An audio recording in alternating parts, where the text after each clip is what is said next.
Democrats might be better off replacing Joe Biden on the ticket. If you were really as concerned about defeating Donald Trump as Democrats claim they are, then you should be doing everything in your power to maximize the chance that you win. Joining me now is Sean Duffy, co-host of FBN's The Bottom Line, and Sean Davis, co-founder and CEO of The Federalist. Two Sean, so we're going to go with Duffy and Davis instead. Duffy, let's start with you. I mean, you were in Congress. Did you ever have your press secretary shouting you down, fearful of what you would say next? I did not have that happen to me. I think this was a first. But I think that you played the clip from Nate Silver, and I think what Nate Silver said out loud is what all the Democrat leadership is saying behind closed doors. They're concerned. You put out the polling. Joe Biden is losing or tied in all of the swing states, and there's nothing to make changes that are going to make the polling, I think, any better. And so the question becomes, how do they turn this around? We're talking about this debate at the end of June, Joe Biden, Donald Trump. And the question becomes, with that Kenyan interview, why on earth would Joe Biden agree to a debate? He can't even do a press conference with the Kenyan president, let alone an hour and a half with Donald Trump.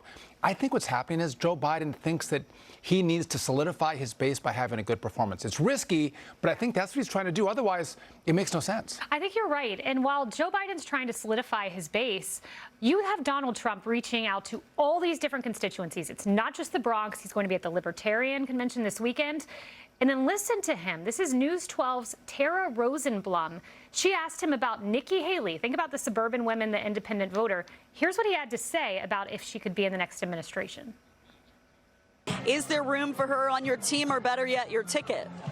Well, I think she's going to be on our team because we have a lot of the same ideas, the same thoughts. I appreciated what she said. You know, we had a nasty campaign. It was pretty nasty.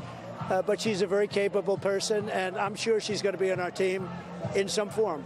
Absolutely. Sean Davis, he's reaching out to a lot of people. He is, and I think he has to, and I think this is part of him building that multiracial coalition that he actually did a fabulous job of doing in 2020. You know, he gets knocked from the left for only being the president for angry white people, but if you looked at that rally in the Bronx, he had black, brown, white, everything. I think what draws people to Trump and away from Biden and the Democrats is they remember what life was like in 2019. They remember how their bank accounts looked. They remember what the stock market looked like. And the big problem for Joe Biden isn't so much Joe Biden, because his policies are no different than the Democrat Party's policies as a whole. Their problem is that their policies are destroying the country, and it doesn't matter whether it's Joe Biden or Gavin Newsom or Kamala Harris. They all believe the same things, and they're things that are making the country worse off and making people poorer. Sean, there was a moment that I really caught on to last night. You know, Trump staring down a heinously unfair court case that should have never been brought, novel legal theory, never been brought before for a federal election. Last night, when the crowd chanted, "Lock her up," referring to Hillary, look at how Trump handled it. I hated the concept. I said we have to get on with our country. We have to win against Russia. We have to win against China. He hates the concept. You know what? There was chants all over in 2016 about lock her up.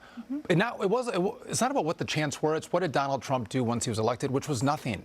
He said, you know what? That's bad for the country. I want to look forward and make this country great for the American people.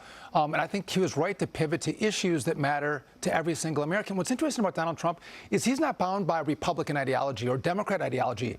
He looks and says, what policy is going to be best for the American people? Sometimes he makes Republicans mad. We're not a party of tariffs. We're free traders. But he's like, you know what? Free trade has to be fair trade. I'm going to put tariffs on China unless they get fair with us. And Republicans, the hardcores, got pretty angry. But the American people loved it. And he was fighting for factories and jobs and commerce in this country, which, again, you do that as a president, you are going to get great results, black, brown, white, all across America. We're seeing that. And Sean Davis, on this notion of the VP, it was interesting. For the second time, Trump said he would name the vice president during the convention. So I love that. It's unconventional. It's exciting. I want to put up a poll, though. Harvard polled various vice presidential selections and how they would affect a Trump ticket. And the results were quite interesting. Look at this. So you have Tim Scott adding 6 points to the Trump ticket. Every other person, it either breaks even or detracts a little. What do you make of that? I think it's a little hard to tell now and a little hard to poll now because a lot of these people who are being polled, they don't have great name ID, they don't have great name recognition, and the truth is people don't know a whole lot about them. They're going to vote about who's at the top of the ticket. I'll tell you, for my part, I love Sarah Huckabee Sanders. I think she'd be a spectacular pick for him. Great governor, female, understands Washington. I think she'd be great. But I think looking at polls at this point on VPs is probably a little too soon to figure out how people are going to react. We would be blessed to have someone like Sarah Huckabee Sanders in that spot. Sean Squared, thank you.